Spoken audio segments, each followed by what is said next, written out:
Hello दोस्तों, आप सबका स्वागत है हरिदान क्लासेस में। आज मैं आपको घातांक के आघात के बारे में पढ़ाने जा रहा हूँ कि घातांक समझते हैं और घातांक किसी संख्या को बार बार उसी संख्या से गुणा करने पर प्राप्त गुणन फल को न्यूनतम रूप में लिखा जाता है उसे घातांक कहते हैं। क्या कहते हैं? घातांक कहते हैं। जैसे एग्जाम्पल के तौर पे, जैसे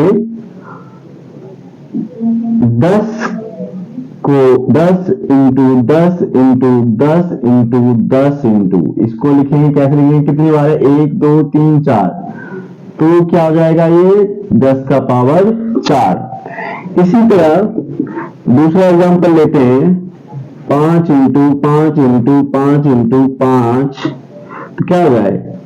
5 का घात 4।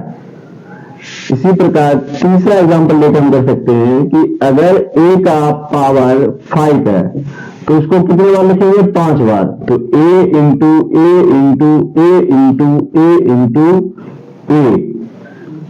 तो यहां पर उसी संख्या को 10 को हम कितने बार किए? 4 बार, और उसके न्यूनतम रूप में लिख दिए हैं, तो इसको क्या कहेंगे? ये घातांक रूप में हो गया। 10 का घात 4 है। इस प्रकार हम कह सकते हैं घातांक क्या होता। आपको समझ में आएगा। अगर आपको समझ में नहीं आ रहा है तो अब बार बार पूछें, कमेंट करें, बताया जाएगा कि घातांक क्या है। घातांक को समझने के लिए और आगे हम चलते हैं कि मानते या ले लेते, माना कि a का पावर n मान लिया, तो इसमें a क्या है? a को हम आधार मानते हैं। क्या मानते हैं? आधार। इसको हम क्या बोलते हैं? बेस। और n जो है, n को हम क्या कहते हैं? n जो है, n को हम घात कहते हैं। क्या कहते हैं? घात, एक्सपोनेंट, पावर कहते हैं इसको। ठीक है,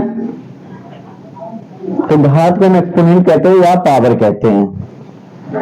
तो इस प्रकार आपको समझ में आएगा। अब हम आगे जाने की कोशिश करेंगे कि घातांक का नियम क्या है। घातांक का नियम क्या है? किसी चीज को जानने से पहले हम उसके नियम के बारे में जानते हैं कि नियम है क्या आखिर। तो घातांक का नियम, सबसे फर्स्ट नियम जो है घातांक का नियम, घातांक का नियम, मेथड जिसको बोलते हैं हम। तो घातांक का नियम, फर्स्ट नियम क्या है? a का पावर n हो इंटू a का पावर n हो। तो इस कंडीशन में क्या होगा? घातांक के नियम में फर्स्ट कंडीशन में क्या होता है? जब इनके आधार बराबर होते हैं। क्या होता है? आधार बराबर होते हैं, बराबर होते हैं तथा पावर जो है वो अलग होते हैं। क्या होते हैं? अलग होते हैं। तो यहां पे क्या है, आपको मैंने बताया कि जिसका आधार समान हो और पावर अलग अलग हो, तो उस स्थिति में आधार सेम रहता है और पावर प्लस हो जाता है। कब होता है? जब ये गुणा होता है, जब ये मल्टीप्लाई होता है, तो ये होता है। तो उदाहरण के तौर पर हम समझते हैं, एग्जांपल के लिए, अगर 2 का पावर 5 है इंटू 2 का पावर 3 है, तो उस स्थिति में क्या करेंगे? यहाँ तो बेस सेम है तो 2 लिखेंगे, और यहाँ पे पावर क्या है? डिफरेंस है। तो 5 प्लस 3 इक्वल टू 2 का पावर 5 और 3 कितना हो जाएगा? 8 हो जाएगा। तो ये आपका हो जाएगा घातांक रूप में लिखा जाएगा। ये तो फर्स्ट नियम हमने जान लिया। आगे हम देखते हैं सेकंड नियम। सेकंड नियम क्या है आपका? सेकंड नियम देखते हैं, यदि a का पावर m हो और ये डिवाइड होता है, क्या होता है? डिवाइड, और a का पावर n हो, तो इस स्थिति में क्या होता है? a का पावर m माइनस n होगा। क्यों? यहां पर आपका बेस मैंने अभी आपको बताया था, जब बेस सेम होते हैं और ये डिवाइड हो रहा होता है, भाग होता है, उस स्थिति में पावर जो है क्या होता है? माइनस हो जाता है। तो उदाहरण लेते हैं, 2 का पावर 3 डिवाइड 2 का पावर 2, तो क्या हो जाएगा? 2 का आपका ये बराबर है, सेम है, बेस क्या है? सेम, और पावर का डिफरेंस है, तो क्या होगा? 3 माइनस 2, तो 2 का पावर 1, तो ये आपका हो जाएगा आंसर। तो इस प्रकार हम तीसरा नियम भी जानने की कोशिश करेंगे कि तीसरा नियम क्या है। तो थर्ड नियम क्या है?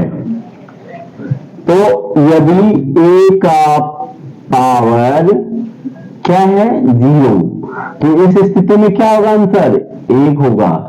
किसी भी संख्या का पावर 0 होगा तो उसका आंसर क्या होगा? 1 होगा। जैसे 2 का पावर 0 तो इसका आंसर क्या होगा? 1। 3 का पावर 0 तो क्या होगा? आंसर 1।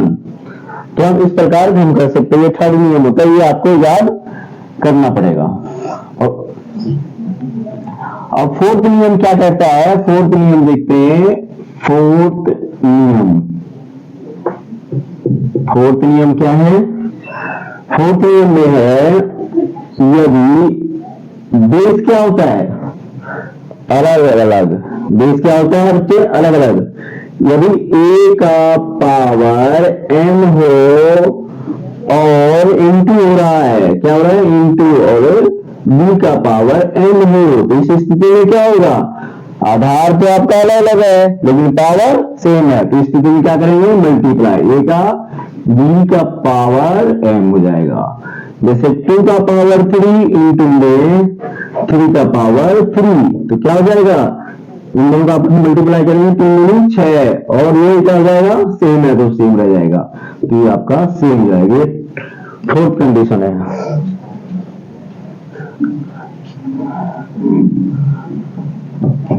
यदि आप सबको समझ में आ रहा है तो कृपया करें, प्लीज कमेंट करके हौसला बनाएं, हौसला बढ़ाएं, ताकि अगला वीडियो आपके लिए लेकर आऊंगा और वो भी आसान से आसान तरीके से, ताकि आपको समझना हो, मैथ में किसी भी प्रकार की कोई दिक्कतें नहीं हो। धन्यवाद।